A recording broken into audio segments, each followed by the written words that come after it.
করে বলতেন, তার সাথে হাসি তামাশা করে বলতেন।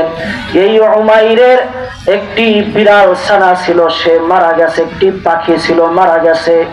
মারা যাওয়ার কারণে এই উমাইর সে অসন্তুষ্টি হয়েছে, মন বেজার করে বসে আছে। আল্লাহ রাসূল তাকে হাসানোর জন্য, তাকে খুশি করার জন্য বললেন, ইয়া উমাইর মা ফাআলা নুগাইর, হে উমাইর তোমার সেই পাখি ছানার কি হয়েছে? এই কথা বলতে ওই উমাইর সে হেসে দিয়েছে। এত সুন্দর একটা ছেলে উম্মে সুলাইম এবং আবু তালহা রাদিয়াল্লাহু তাআলা আনহুর দুইজনের সন্তান, নাম হলো উমাইর। এই উমাইর হঠাৎ করে একদিন অসুস্থ হয়ে গেলেন। মুফাসসিরিনে কেরামগণ বলেন আরো একটি সন্তান ছিল, তার নাম হলো আব্দুল্লাহ। এই আব্দুল্লাহ এবং উমাইর দুইজনেই অসুস্থ হয়ে গেছেন।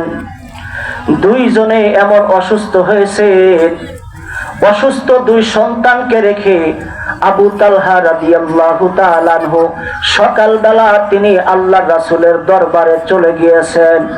এদিকে অসুস্থতার কারণে এক ছেলে অথবা দুনো ছেলে মারা গেছে। এদিকে উম্মে সুলাইম আবু তালহার স্ত্রী ধৈর্যের সাথে কান্নাকাটি না করিয়া দুই ছেলেকে গোসল করাইয়া সাদা কাপড়ের কাপড় পরাইয়া ঘরের কোণার ভিতরে শুয়ে রাখছে। আর এদিকে আবু তালহা রাদিয়াল্লাহু তাআলা আনহু সন্ধ্যাবেলা সে বাড়িতে ফিরছে। সন্ধ্যাবেলা বাড়িতে ফেরার পর জিজ্ঞাসা করতেছে, আমার ছেলের কি অবস্থা? ছেলে ভালো আছে, তবে আগের থেকে একটু শান্ত, বেশি শান্ত, কিন্তু মারা গেছে এই কথা বলে নাই। ছেলের কথা যখন বলল, ছেলে শান্ত আছে, স্বামী আর কোনো কথা বলে নাই।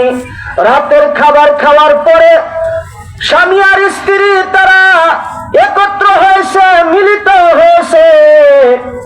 মিলিত হইলে আবার শেষ রজনীতে তারা গোসল করেছে, ফরজ গোসল করেছে। উম্মে সুলাইম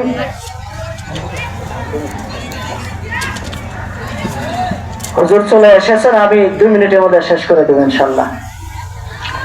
উম্মে সুলাইম রাত্রিবেলা তার স্বামীর সাথে মিলিত হয়েছে। স্বামীর সামনে যখন তিনি গিয়েছেন, নিজেকে অনেক সুন্দর করে সাজিয়ে নিয়েছেন। ওই রাত্রিতে স্বামীকে বুঝতে দেন নাই যে ছেলে মারা গেছে। ছেলে মারা গেলে স্বামীর মন খারাপ হয়ে যাবে, তাই স্বামীকে বুঝতে দেন নাই। নিজেকে সুন্দর করে সাজাইয়া স্বামীর কাছে গিয়েছেন।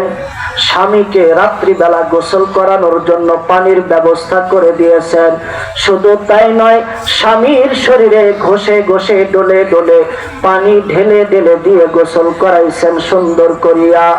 গোসল করানোর পর ফজরের নামাজ যখন পড়তে গিয়েছে, ফজরের পর উম্মে সুলাইম তার স্বামী আবু তালহা রাদিয়াল্লাহু তাআলা আনহুকে ডেকে বলে, হে আমার স্বামী, আপনাকে আমি একটা কথা বলতে চাই, মনোযোগ সহকারে শুনবেন। কথাটি হইল, ইয়া স্বামী, আমাদের যেই সন্তান আছে সেই সন্তানের ব্যাপারে আপনাকে বলতে চাই। তার আগে প্রশ্ন হলো, কোন ব্যক্তি যদি আপনার কাছে কোনো কিছু আমানত রাখে, যথা সময়ে যদি আমানতের জিনিস আবার ফেরত চায়, তাহলে তাকে ফেরত দিতে রাজি থাকবেন কিনা, নাকি মনে মনে কষ্ট রাখবেন? কয় না, যথা সময় ফেরত দেওয়াটাই তো উচিত হবে।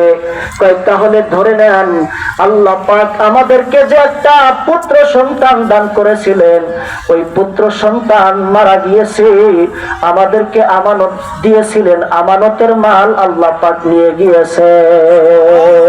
সুবহানাল্লাহ।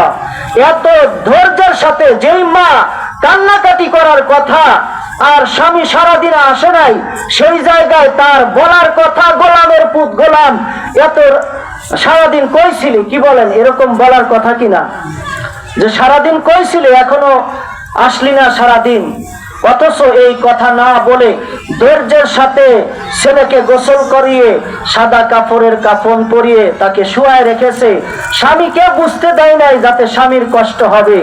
অবশেষে যখন বলেছে, আবু তালহা রাদিয়াল্লাহু তাআলা আনহু সামান্য তিনি রাগান্বিত হয়েছিলেন। অতঃপর আবু তালহা রাদিয়াল্লাহু তাআলা আনহু হুজুরের কাছে সব ঘটনা খুলে বললেন। হুজুর পাক সাল্লাল্লাহু আলাইহি ওয়াসাল্লাম তাদের জন্য দোয়া করলেন। ওই রাত্রিতেই, যেই রাত্রিতে তারা মিলিত হয়েছেন, আল্লাহ পাক তাদেরকে আরো উত্তম সন্তান দান করেছেন। সুবহানাল্লাহ।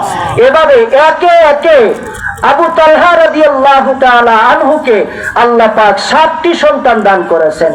আর সকলেই কোরআন হাদিসের বড় বড় আলেম ছিলেন। সুবহানাল্লাহ।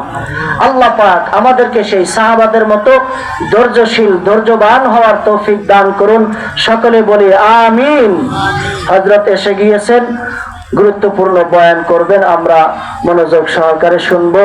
রাস্তাঘাটে বাহিরে যারা এদিক সেদিক ঘোরাফেরা করতেছি, অতি তাড়াতাড়ি আমরা মাহফিলের প্যান্ডেলে চলে আসি।